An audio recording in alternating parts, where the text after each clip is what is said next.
I read an article recently about mindfulness and meditation, and the author made this point. There is no right way to learn and practice mindfulness or meditation. It's a practice. It's an opportunity to level up or get better all the time. And it got me thinking about this idea of, is there a right way to overcome your fear of public speaking? Now, while there might be a right way to give a presentation, you've got to have a strong opening, engaging content, and an amazing ending, there's probably not a right way to get over your fear, because there's many people that will help you, myself included. The challenge is getting started.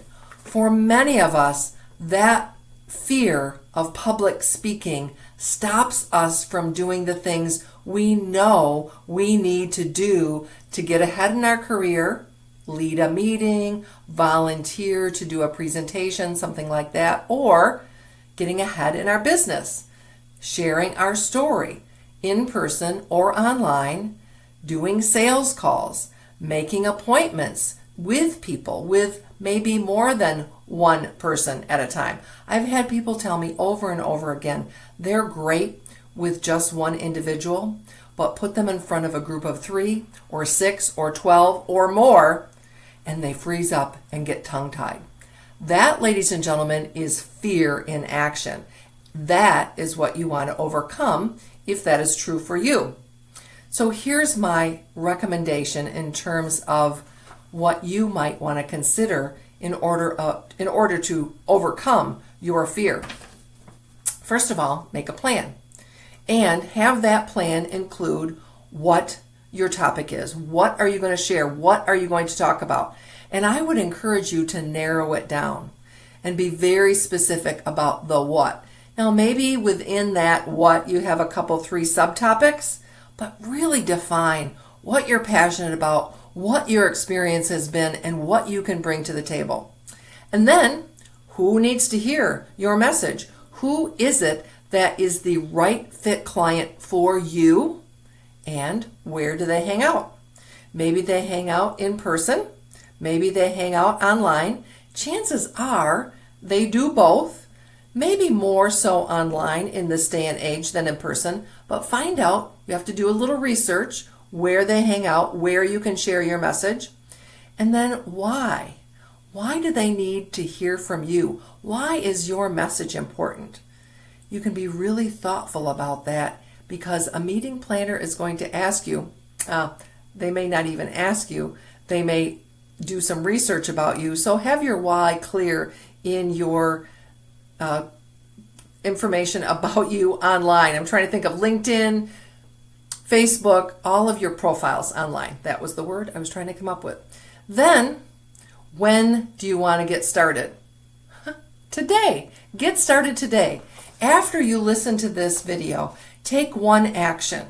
Maybe it's writing out those 5 ideas, who, what, where, when, why, and answering those questions that I gave you. Or maybe it's following what I call 5 steps to getting over your fear of public speaking. Summon your inner champion. You've heard me talk time and time again, if you've been a member of my channel for a while, about this idea of your inner champion and having the power of a cheerleader in your corner, a voice that says, you can do it, you've got this, as opposed to that critical voice which stops us and we often listen to. Then transform your fear into action. When I said a minute ago, you need to take action and you need to do it now. When is the time? Now is the time. Pick up that phone, create that email, post on social media. Although connecting with real live people and having conversations is the best way that's going to get you started into speaking in front of groups. Find out who hires people, who is the person in charge of the meeting, and connect with them. Then energize your presence. You've got to be enthusiastic about your topic. And so what is the energy that you bring to the table? I believe in a morning ritual that gets you on the right foot every day. The minute you open your eyes, maybe even before you open your eyes, I want to ask you, what are you saying to yourself? Is it something along the lines of, oh, it's morning, yay? Or is it, oh, it's morning, yay? Because if it's the second one, you have a problem right there. And that's the first thing you need to correct. Greet each day as though it is amazing, because it is. The opportunity to be here and alive on this planet and share our message in a powerful way is so amazing, because there's people who no longer have that chance and probably left this planet wishing they had taken action when they had the opportunity to take action. So prepare your pre-presentation plan. And I've talked about this too. It's a 5 or 10 minute routine that you go through before you hit record or step out on stage.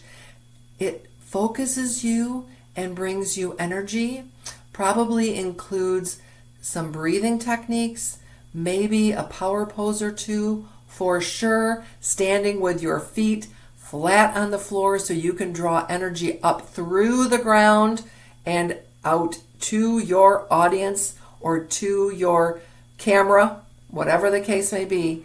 And then finally, stories. Tell stories. Facts tell, stories sell. So in your presentation, have stories. Maybe they're true for you, true in your life, or maybe you borrowed a story.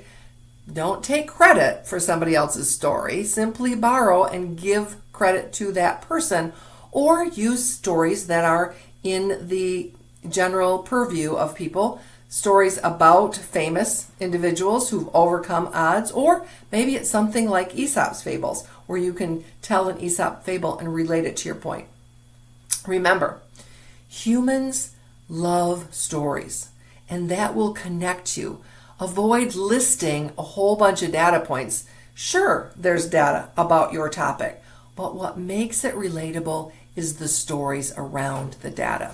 So those are my 5 tips and 5 steps. And if you want to go deeper, I would welcome an opportunity to have a no cost or obligation telephone call with you.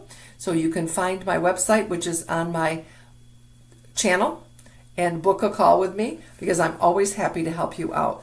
So again, if you know somebody who is struggling with public speaking and they want to get over that fear, please share this video with them. And if you haven't done so already, subscribe to my channel so we can stay in touch. I post, generally speaking, every week.